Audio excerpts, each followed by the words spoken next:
Hello tout le monde, on se retrouve dans une nouvelle vidéo où je voulais vous parler d'un sentiment que j'ai eu très souvent et très longtemps dans ma relation de couple, qui a été le sentiment d'être toujours celle qui prend soin de la relation, d'être celle qui voit, d'être celle qui se préoccupe de la relation, alors que j'avais la sensation que mon partenaire ne s'en préoccupait pas. C'était toujours sur moi, j'avais toujours l'impression que c'était sur moi, que ça reposait sur mes épaules, le fait de voir à quel endroit en fait il y avait des manquements, à quel endroit en fait, par exemple on ne prenait pas de temps ensemble, des moments au restaurant, des moments où rien en fait, juste le fait d'être devant la télé, de faire attention aux gestes tendres, à la main qui est posée l'un sur l'autre, bref, tous ces petits instants de la relation.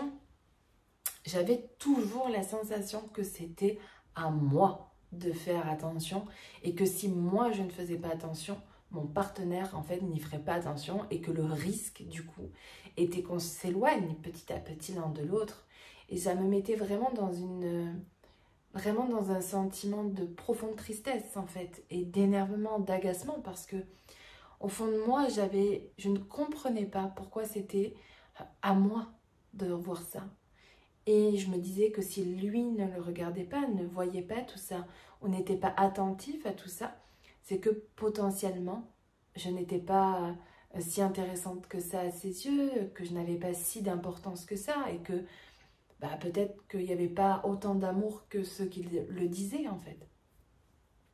Et puis, c'est vrai que quand on est dans ce type de réflexion, qui n'est pas les bonnes, hein, c'est pas très constructif tout ça, mais c'est humain et quand on n'a pas conscience de ce qui s'y joue, c'est ce qui se passe en fait.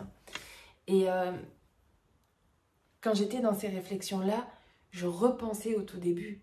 Je repensais à tout ce qu'il pouvait faire et me dire et que là, ça n'existait plus. Et je ne comprenais pas pourquoi en fait. Je comprenais pas pourquoi il y avait une différence, plus ou moindre, mais en tout cas, il y avait une différence. Et ça me rendait profondément triste. Et au-delà de ça, alors autant il y avait une part de moi qui voyait que, en fait, à certains endroits, c'était différent dans notre relation et que certaines actions, certains comportements n'y étaient plus. Et à la fois, j'avais la sensation que mon partenaire, en fait, se repliait sur soi et que c'était à moi d'aller le chercher. C'était à moi de le récupérer. Parce que si je ne le faisais pas, on allait petit à petit s'éloigner l'un de l'autre et c'était pas du tout ce que je souhaitais. Et tu vois, ça là, tout ce que je viens de t'énumérer, cette situation que j'ai vécue, tu peux concevoir que si je t'en parle comme ça, c'est que je l'ai vécue, ne m'amenait pas du tout à une solution durable et sereine, et pas du tout. Pour la simple et bonne raison que si j'agissais comme ça, c'est parce que j'avais la croyance que je devais porter le couple et que si je ne le faisais pas, on allait se séparer. Cette peur-là, la peur qu'on se sépare, me poussait justement à aller en fait au-delà de moi et j'empiétais en fait sur son territoire alors que lui ne m'avait rien demandé. Vous voyez? Enfin, tu vois. Et ça crée vraiment après des conflits. Et au-delà de ça, ce que je me suis aperçue, c'est que j'avais une part à l'intérieur de moi, une part blessée en moi qui me disait que je devais être celle qui répare par rapport à mon histoire.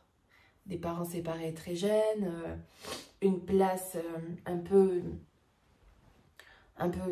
pas ambiguë, mais une place d'un enfant où, voilà, c'était pas très, très au clair tout ça. Ça m'a mis dans un rôle, à un moment donné dans mon histoire, dans l'enfance, où j'ai dû réparer, j'ai dû être une sauveuse, à quelque part dans mon histoire. Et donc, inconsciemment, dans l'histoire que j'avais avec mon partenaire, au moment où j'ai l'impression qu'on se sépare, ou qu'en tout cas il y a une distance, parce qu'en fait il n'était même pas question de séparation en tant que telle, mais en tout cas d'un éloignement, d'un sentiment d'éloignement. J'avais l'impression que je devais sauver. Et ça me mettait en conflit parce que je n'en avais pas envie. Et surtout que ça me poussait à aller au-delà de moi-même et avec un sentiment de ne pas avoir le choix de le faire. Je suis contrainte. Et comme c'était inconscient, je croyais que c'était à cause de mon partenaire que j'étais obligée de faire ça parce que je me disais, lui ne fait rien.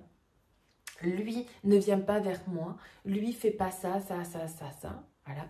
Et donc, puisqu'il ne le fait pas, c'est à moi de le faire. Donc, il m'oblige à ça. Et ça, c'est un véritable risque parce que cette blessure que moi je porte, je vais le revivre dans ma relation. Et le risque, c'est de croire en permanence que c'est la faute de mon partenaire alors que c'est à moi de changer ma posture et ma position dans la relation et qui n'a rien à voir avec ce que je suis en train de vivre aujourd'hui, mais qui est en lien avec mon passé, en fait. Et c'est là où je répéterai jamais assez que le couple est un miroir de ce qu'il se passe à l'intérieur de nous parce que ma relation et ce que je ressentais me montrait en fait un endroit à l'intérieur de moi qui n'était pas au clair et que je devais moi rencontrer, c'est-à-dire rencontrer cette part de moi qui croit qu'elle doit être sauveuse en fait, qui croit qu'elle doit sauver quelque chose alors qu'il n'y avait rien à sauver, là actuellement, pour justement me libérer d'un poids. Pardon. Et quand j'ai compris ça, il y a quelque chose qui s'est apaisé à l'intérieur de moi. Il y a quelque chose qui est assez apaisé parce que j'ai pu comprendre qu'à chaque endroit dans ma relation de couple où j'avais cet élan qui n'était pas un élan positif, hein, mais un élan pour sauver quelque chose, eh bien, je n'avais plus à le faire. Parce que dès lors que je croyais qu'il fallait que je sauve quelque chose, en fait, c'était cette part blessée en moi qui avait besoin simplement d'être rassurée. D'être rassurée parce qu'elle n'avait plus rien à faire actuellement. Qu'on ne lui demandait plus ça. Et qu'elle pouvait s'apaiser et être tranquille. Et dès lors, ma perception a changé. Ce que je veux vous transmettre, te dire aujourd'hui, au travers de cette vidéo, c'est que si toi aussi tu as l'impression de devoir tout porter dans ta relation, c'est que peut-être que toi aussi tu as le syndrome du sauveur. Et que si tu as le syndrome du sauveur, c'est peut-être pas parce que c'est ta relation qui te pousse à l'être, mais peut-être que c'est parce que ta relation te pousse à voir cela en toi pour que tu puisses guérir de ça. Et ça change tout.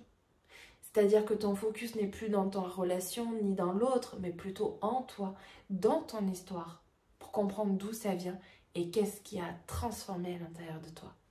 C'est pour ça que j'ai créé le programme, la méthode élévation amoureuse, parce que j'ai voulu te donner dans un programme d'1h30 le maximum de valeur pour que tu puisses comprendre qu'est-ce que la relation, qu'est-ce qu'elle te pousse à faire, qu'est-ce qu'elle te pousse à voir et surtout comment aussi transformer ça à l'intérieur de toi.